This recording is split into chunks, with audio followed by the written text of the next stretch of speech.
అకాల వర్షాలతో ధాన్యం తడిసిపోయి రైతులు గోసపడుతున్నారని మాజీ మంత్రి హరీష్ రావు అన్నారు.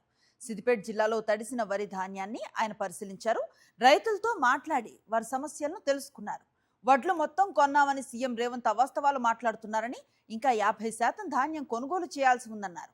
పాలకులు అధికారులు బాధ్యత రాహిత్యంతో వ్యవహరిస్తున్నారని మండిపడ్డారు. వెంటనే కొనుగోలు చేయకపోతే తడిసిన ధాన్యం మొలకెత్తే ప్రమాదం ఉందన్నారు. అధికారులు వీడియో కాన్ఫరెన్స్లు నిర్వహించి ఏర్పాట్లను పర్యవేక్షించాలని డిమాండ్ చేశారు. ముఖ్యమంత్రి ఏమంటున్నాడు? 80% కొన్నాం, 20 పైసలే ఉంది అంటున్నాడు. మరి నువ్వు హైదరాబాద్ లో కూర్చుంటే నీకు నిజాలు తెలియవు. ఏ మార్కెట్కి పోయినా, ఏ ఊరికి పోయినా కూడా 50% ధాన్యం పోయింది, ఇంకా 50% ధాన్యం రైతుల దగ్గరనే ఉన్నది.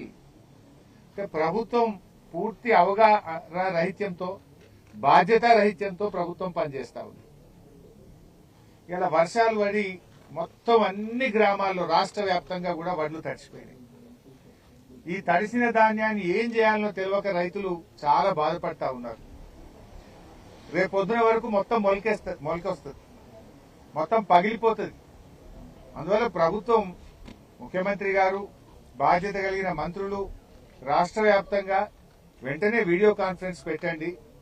జూమ్ కాన్ఫరెన్స్ పెట్టి తహసీల్దార్లను, డిఆర్డీఏ అధికారులను, అందరు అధికారులను కూడా, జిల్లాలో ఉండే మొత్తం అధికారులను మండలాల వారీగా బాధ్యత పెట్టి తడిచిన ధాన్యాన్ని వెంటనే లిఫ్ట్ చేసి రైస్ మిల్లకు, బాయిల్డ్ రైస్ మిల్లకు పంపించాలని చెప్పి ప్రభుత్వాన్ని డిమాండ్ చేస్తా ఉన్నాం.